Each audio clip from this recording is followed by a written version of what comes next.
મહાશિવરાત્રીને લઈને પ્રથમ જ્યોતિર્લિંગ સોમનાથ મંદિરમાં ભવ્ય તૈયારીઓ કરવામાં આવી છે। સોમનાથ મંદિર દર્શનાર્થીઓ માટે સતત 42 કલાક ખુલ્લું રહેશે।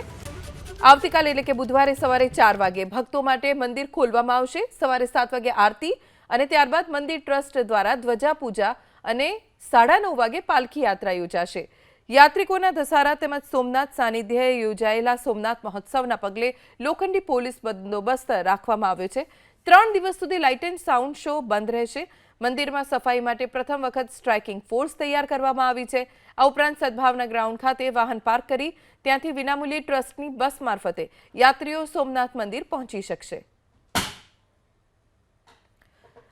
બુધવારે શિવરાત્રીનો મહાપર્વ છે। મહાશિવરાત્રીના પર્વ નિમિત્તે પ્રથમ જ્યોતિર્લિંગ સોમનાથ મહાદેવના સાનિધ્યમાં હજારો શ્રદ્ધાળુઓ આવશે અને તેમની માટે ખાસ આયોજન મંદિર પ્રશાસન તરફથી કરવામાં આવ્યું છે।